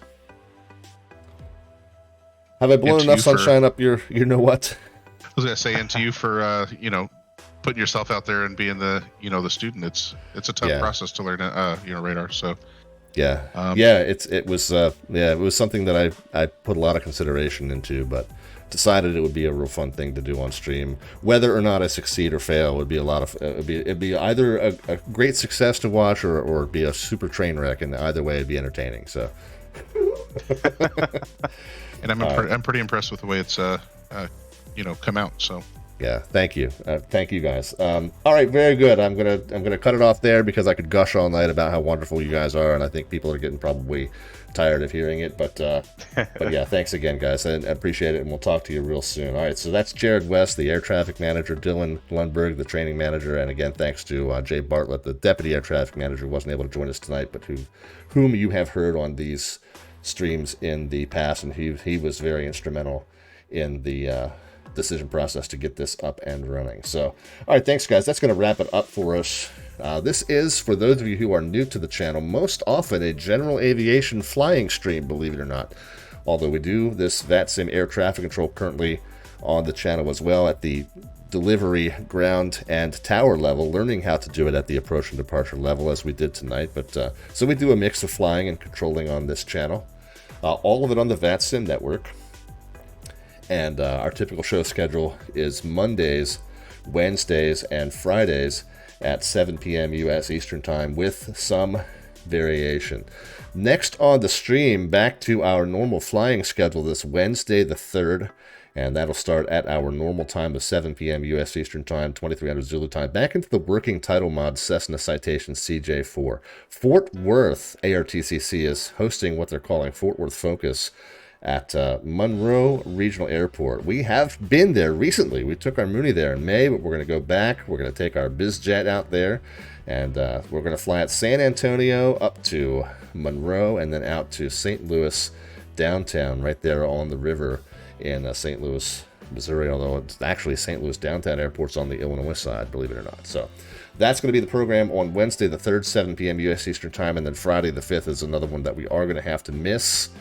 But you can check out that full show schedule underneath the About tab or over on our Discord server. The Discord link is currently on the lower right-hand side of your screen. And jump in on that. I know I wasn't able to participate in the conversation tonight, but I do appreciate everybody that stopped in, and hopefully those of you who had questions got some of them answered by our stream regulars who were in here tonight. And I do thank all of you, my stream regulars, for answering those questions and keeping people abreast on what they were seeing here. Those of you who had questions about anything that you heard or saw tonight, jump in on that Discord server, and I do check in on that pretty much every few hours when I'm not streaming. More or less around the clock, I hate to say.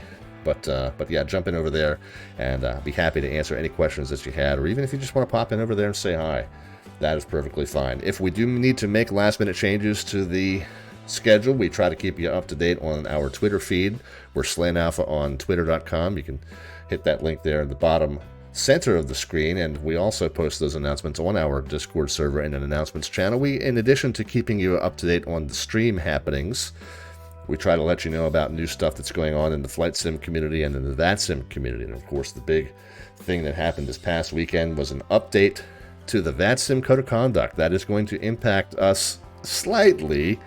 And we'll talk about why it won't impact us greatly, but it's going to impact us slightly as we do our VFR-based flying streams, particularly that River Run series. But we'll look at that Code of Conduct in detail for our next River Run series, and we'll talk about it.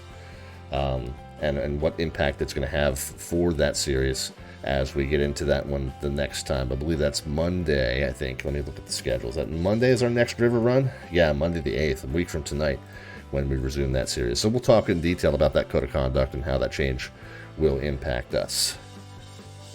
Finally, last but not least, over on the left-hand side of your screen, bottom down there is our YouTube channel. We have all of our old flight broadcasts are archived there. We also have the VATSIM Air Traffic Control Training Series that is published over there. This will be episode 6 in that playlist.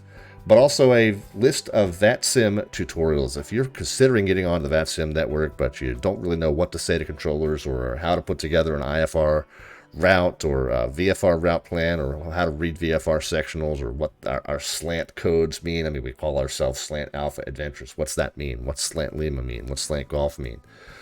The newest tutorial that we just added to that playlist is called Choosing a VATSIM Call Sign. So the very first question you're going to ask yourself when you get connected to VATSIM is, what call sign should I put in even for what I'm happen to be flying? So there's a new tutorial over on that channel that will help you make that selection, help you figure out the format of what you should put in and why you should choose this or that, depending on what type of flying you're doing. So please feel free to check that one out.